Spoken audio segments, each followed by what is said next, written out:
Kenapa TJ ketika mengatakan Rizik tolol? Karena memang dia menunjukkan ketololan itu. Jelas dia tunjukkan ketololan itu di depan kita. Contoh, Sunan Gunung Jati menikahi Nyi Rara Santang. Itu bukan ketololan. Hah? Itu tolol.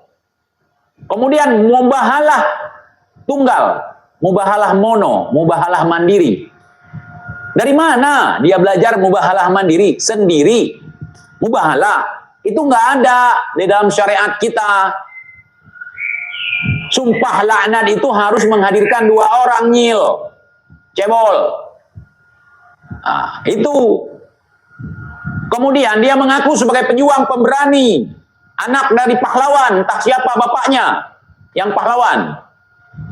Ketika menghadapi masalah, ya kan, dilaporkan karena kasus chat mesum di kamar mandi bersama seorang janda yang bernama Firza atau Susu Firza, kemudian kabur. Boro-boro tanggung jawab, boro-boro bertanggung jawab dengan framingan dia dikriminalisasi, fitnah yang sangat keji, kurang ajar, biadab, dia yang biadab dan kurang ajar. Tololnya Kori dalam settingan dia sama Bahar, dia harus menjadi yang kalah. Saya mulai gimana ya, mulai kurang nyaman gitu ketika ada orang menisbatkan Sayyid, kemudian ulama. Nah, jadi saya pernah mengatakan kepada Bang Kori, Bang, Bang, kalau ada teman-teman manggil Bang ulama, jangan dibenarkan. Karena ulama di Aceh itu sangat menjunjung tinggi yang pertama adab, akhlak, dan juga kata-katanya sangat terjaga. Nggak ngeluarin omongan yang sembarangan. Jadi kalau ada orang Aceh mengaku ulama ataupun dia punya pondok, dia punya anak-anak binaan, ada pengikut, tapi kalau ngomongnya nggak karuan, itu bukan ulama. Paham ya? Paham.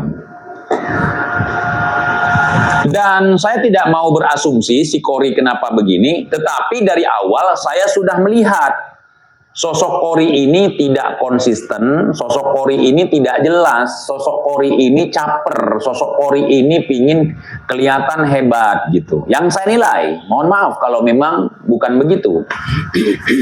Nah, kemudian beliau menjahannamkan. Saya nggak suka ketika dia mengaku sebagai orang yang paham nasab ini itu segala macam, kemudian dengan gaya capernya mengatakan Ba'alwi jahannam.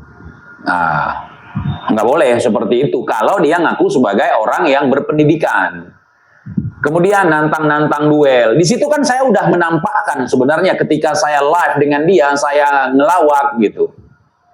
Coba lihat ketika saya live dengan Gus Aziz Jazuli, walaupun kami ketawa, tetapi saya tidak sedikit pun mengolok gitu. Mengolok Gus Aziz Jazuli, tetapi lebih kepada mengolok ciri orang yang ada dalam cerita itu. Dan saya lebih banyak mendengarkan Gus Aziz Jazuli membaca kitab-kitab. Karena Gus Aziz Jazuli itu wali gutub. Nah, orang yang datang ke Tarim, nggak belajar, nggak ngapa-ngapain jadi wali. Ini yang ngomong Habib sendiri, bukan salah saya. Kalau Gus Aziz Jazuli saya sebut dengan wali gutub. Gus Aziz Jazuli datang ke Yaman, ke Hadrol Maut, ke Tarim, belajar, berarti wali gutub. Ya, bertahun-tahun di sana. Nah, jadi begitu, saudara. Jadi bagi saya Kori ini nggak ngaruh, gitu. Mau dia mendukung Kiai Imad, mau dia nggak mendukung Kiai Imad, bagi saya nggak ngaruh. Gitu. Karena orangnya memang sudah terdeteksi dari awal plimplan, mencela-mencele. Terbukti waktu debat di Banten dia mencela-mencele. Nah, gitu. Kenapa saya nggak bilang Kori jangan datang ya? Ya karena saya menganggap dia itu memang lawak. Pelawak datang aja buat ngeramein cheerleaders. Kiai Imad saya wanti-wanti, jangan datang Kiai Imad. debat di Banten. Kemudian debat di Robitoh kemarin. Jangan datang Kiai Mat. Mau framing apapun Al-Kaburi ini terserah. Jangan datang. Bukan saya lebih tahu dari kalian. Setidaknya ada yang saya ketahui. Yang tidak kalian ketahui.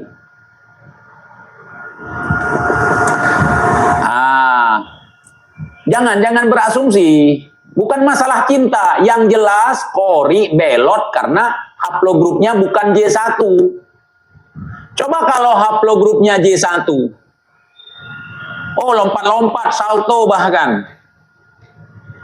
Tapi kalau misalnya posisi saya sebagai orang yang memang paham nasab, paham kitab, paham ilmu, biarpun saya ini haplogrup G, tetap saya lawan. Seharusnya Teguh Muda Qori, bukan Teguh lah. Gue nggak tahu dia Teguh dari mana. Said lah dia, Teguh lah dia. Gue nggak tahu dari mana ya. Cuman gue bilang sama ini, Bang Qori, kalau L itu justru bagus Bang Qori. Haplogrup L, tinggal nyari satu lagi B. BL, itu plat nomor di Aceh. Udah cocok itu. Kalau dipakai ilmu cocok logi. Itu. Jadi saya menganggap beliau sebagai cheerleaders. Di saat ada pertandingan, kemudian beliau datang masuk sebagai cheerleaders dan juga pelawak. Selebihnya tidak.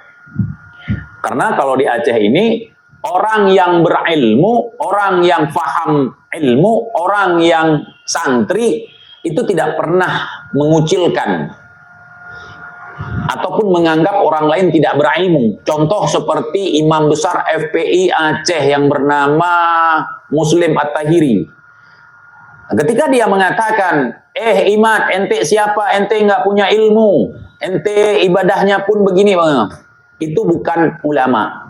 Itu sampah bagi saya. Orang yang mengukur amalan orang lain, orang yang mengukur keilmuan orang lain,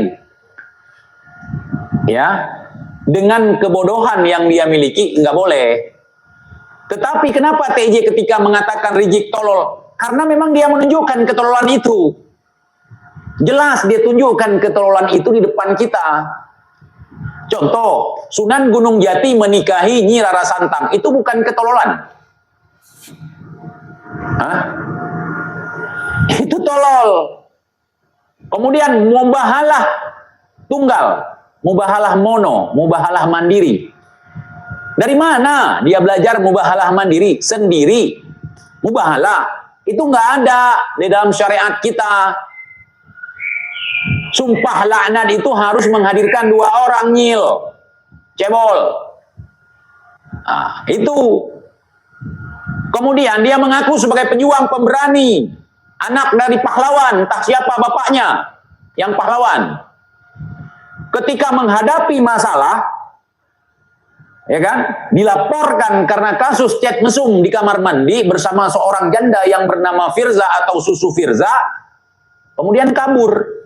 Boro-boro tanggung jawab, boro-boro bertanggung jawab dengan framingan dia dikriminalisasi, fitnah yang sangat keji, kurang ajar, biadab, dia yang biadab dan kurang ajar. Sekalipun itu fitnah, kalau kamu bertanggung jawab, kamu siap mempertanggungjawabkan, bukan kabur. Justru ketika kamu kabur, kita semakin yakin bahwa chat mesum itu ada. Kalau nggak ada, nggak mungkin kabur. Saya tanya sekali lagi, jawab yang jujur. Kalau orang yang tidak salah, kira-kira takut tidak? Takut tidak? Takut tidak? Kalau orang benar, kira-kira takut tidak? Takut tidak? Tidak, saudara. Tidak. Kira-kira kalau nggak salah, kabur tidak? Kabur tidak? Kabur tidak? Tidak, saudara.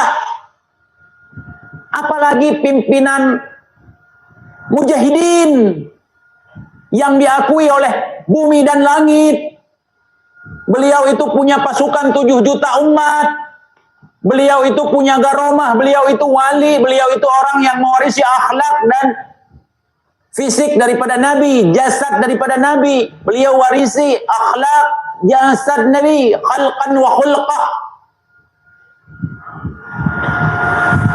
Kenapa beliau kabur? Beliau sedangkan dalam cerita dikisahkan oleh orang yang mengisahkan suatu ketika kalau beliau mengizinkan maka istana negara dikepung, saudara. Kalau istana negara bisa kau kepung, kenapa kau kabur? Tolol.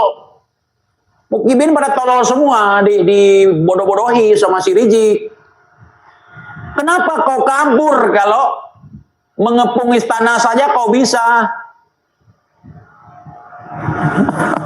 Coba, saya mengajak kalian berpikir.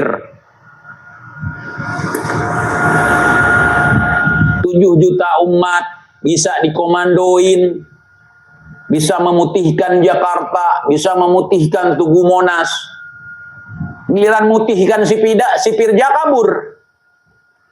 Kalau engkau nggak salah, ngapain kabur?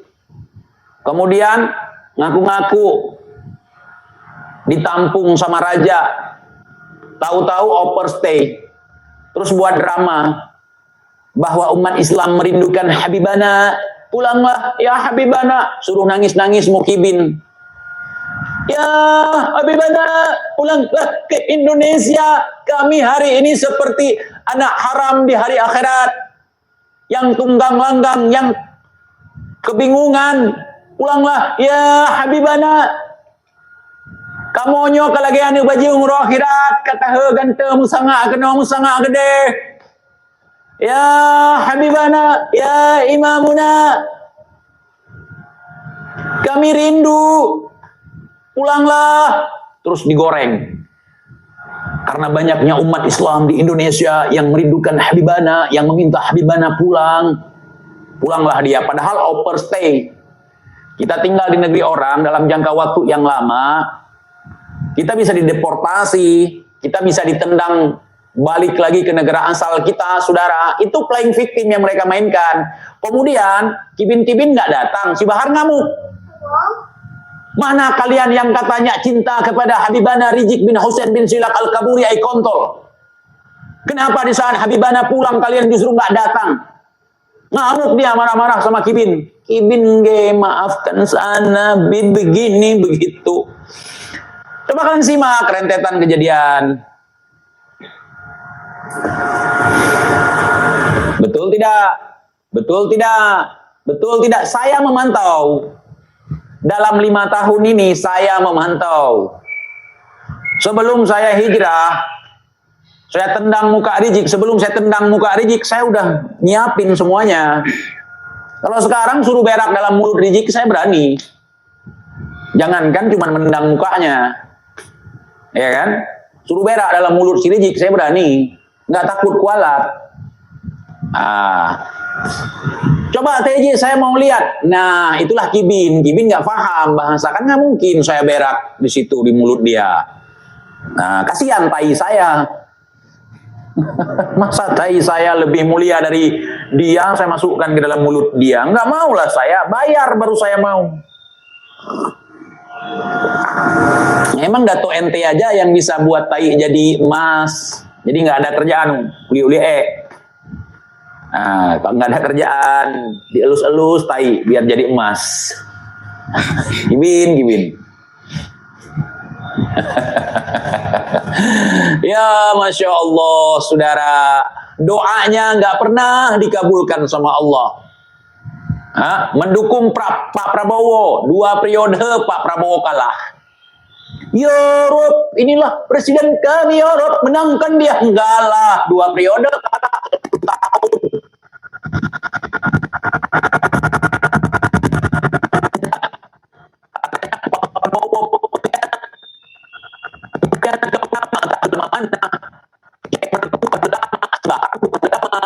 Bukan ulama. Ya. Terus nanti Anies sebagai golput, tapi dia ke Aceh yang narik kencong itu kampanye Anies. Nah, ya.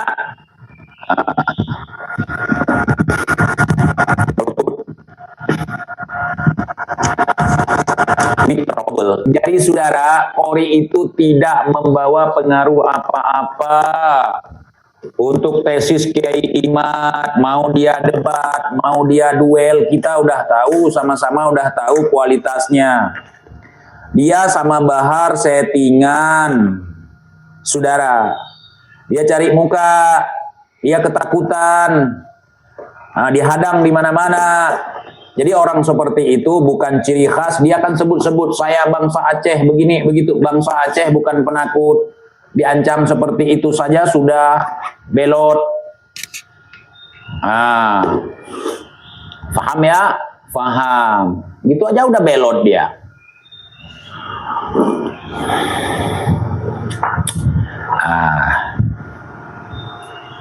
Itu drama duel antara Bahar dengan si Kori adalah pure settingan.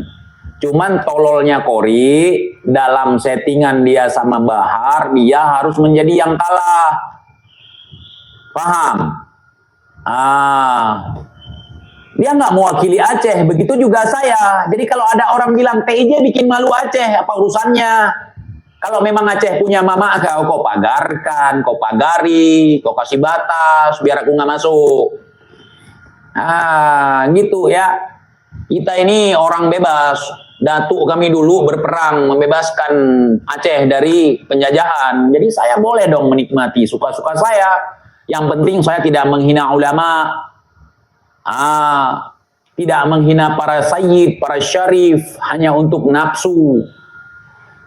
Tidak mengadu domba umat, tidak memukuli bangsa saya sendiri, tidak membunuh bangsa saya sendiri.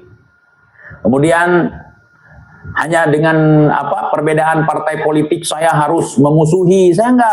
Saya nggak nyuri, nggak jual narkoba, nggak nanam ganja. Walaupun bagi saya ganja itu nggak ada masalah selama tidak menyalahgunakan. Karena tahu sejarahnya.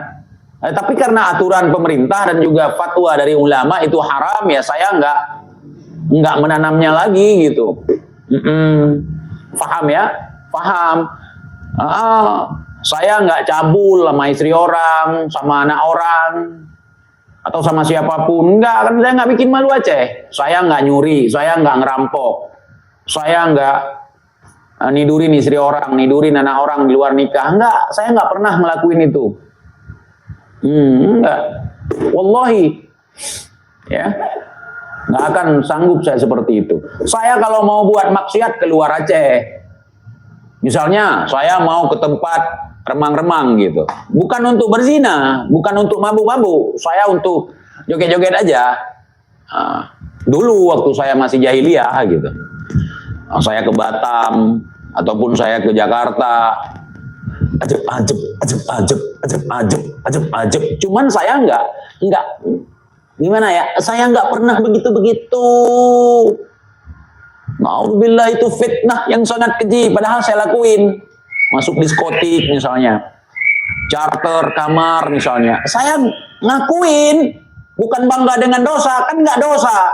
Saya enggak berzina, saya enggak mabuk. Paling-paling 15 menit juga keluar sendiri, nggak sanggup. Telinga sama jantung. Gedebuk. Gitu. Yang pasti, saya nggak minta duit dari Mukibin untuk bersenang-senang. Buat gue cuma ada satu kecap sedap kedelai hitam spesial. Hitam kecapnya pekat, ngebersih mulut. Mau ke tempat pelacuran aja harus minta duit sama Mukibin misalnya, tapi nggak ada orang di sini.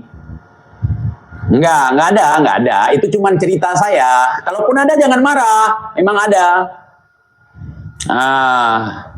Habis ngepet Mukibin ya kan, ke tempat-tempat begitu. Saya nggak, saya dibayarin. Saya ke Bali misalnya, ketemu sama bule, dibayarin sama bulenya. Bukan buat ngentot, tapi buat nemenin dia. Ogah gua ngentot, sama bukan mahram gua, sama bukan bini gua. Nggak pernah, sekalipun nggak pernah. Bulenya pingin sekali, gua juga pingin sekali. Udah masuk Islam nikah. Habis itu kok pulang kampung ya udah nggak ketemu lagi, cerai, selesai. Tapi rata-rata yang udah pisah, dia nggak keluar dari Islam lagi, nggak. Tetap dia istiqomah di dalam Islam. Alhamdulillah, gitu. Itu laki-laki namanya, bertanggung jawab.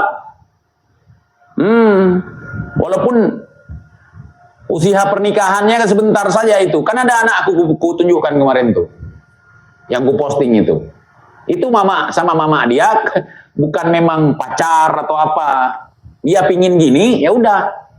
Kamu masuk Islam nikah. Udah, mainkan. Tapi nggak boleh TJ kontrak. Saya nggak kontrak, nggak ada perjanjian kontrak, nggak ada. Terus nggak boleh cerai, namanya juga rumah tangga. Ustadz pun ada yang cerai gitu. Nggak ada kontrak sekian bulan, saya nggak pernah. Saya tahu nggak boleh itu. Gitu kalau saya. Assalamualaikum warahmatullahi wabarakatuh. TJ gas terus. Saya sangat menghormati perempuan. Sangat menghormati perempuan. Semerah apapun kuping saya, kepingin sekali, tetap saya hormati dia. Bang Juha, selamat malam Bang Juha. Ini pertama kali Bang Juha komen di channel ini ya. Jadi begitu. Ya, dan saya nggak bangga misalnya nikah sana, nikah sini sebentar, nikah sana, nggak bangga. Kadang laki-laki bangga seperti itu. Saya nggak bangga. Saya pingin rumah tangga yang normal.